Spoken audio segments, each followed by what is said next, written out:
first part, I'm gonna talk about why rough traders always lose so much money. Hi, I'm Danny. I'm going to discuss whether Bearings or at Societe Generale were prepared to detect the fraud. Hi, I'm Sarah. My topic is who is most to blame in these cases. Hi, I'm Fergal. I'm going to conclude with a brief comparison between Societe Generale, Barings Bank and the All First AIB scandal. Hi, today I'm going to talk about how clinic license and Jerry Monkeville's suspected trading activity have lost so much money. Basically, all rough traders have the same motivation. They have eager to obtain success. However, they cannot follow their own financial products to determine the wrong trade.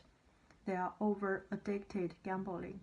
The second reason is rough traders are not a person in the fight. They always have a bank behind them that loves speculation. And the third reason is to reach a certain point. For example, when rough traders reach a certain bank transaction amount, irrational choice become reasonable choice. When they lost more than the amount of funds, they will begin to risk higher and higher speculation. That's really dangerous. And then I'm gonna talk about the bank, how to prevent the emergency of rough traders. And the first one is to promote the construction of financial market risk provision system. And the second one is insist the industry self-discipline management and to enhance the market's ability to self-restrict. And the third one is to strengthen the internal control system, improve the level of risk management of the financial institutions. Thank you. Both Societe Generale and Bearings should have been able to detect the frauds committed by Jerome Kerviel and Nick Leeson. They both ignored many warning signs.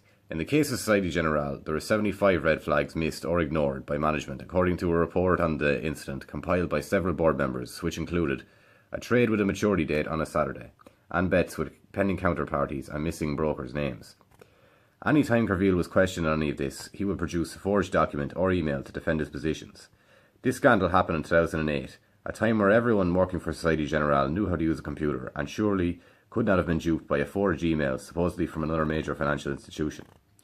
The one major red flag that all of Societe Generale's senior management had to be aware of was Kerviel's extraordinary earnings, which grew sixfold between 2006 and 2007 to account for 59% of the total earnings for the Delta One trading desk which he was working at.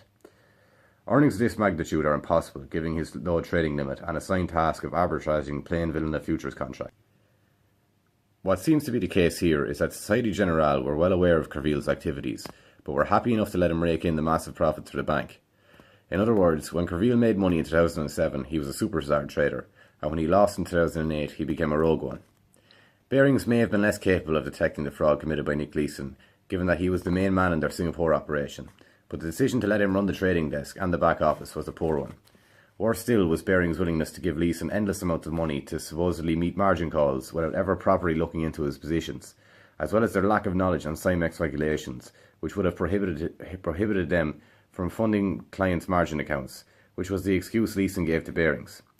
Bearings seemed to be a deeply flawed organisation, one that ignored several warning signs going back years. They seem to have wanted to ensure the stream of profits from Singapore and boost bonuses so much that they were reluctant to impose tight controls. Hello everyone, I'm Sarah. I'm doing the third topic, who is most to blame. I think firstly, we should blame the rogue trader themselves, because I think both of them are just too eager to achieve their success, and they cannot face the failure of their judgment towards the markets. They both have the illusion that they can always win back. They are driven by the gambler psychology, and finally they become unscrupulous traders. And I think the second thing we should blame is banks' internal management and risk control system. In our cases of Mr. Caviar, we know he repeatedly circumvented the control mechanism, which proves the lack of bank's internal management.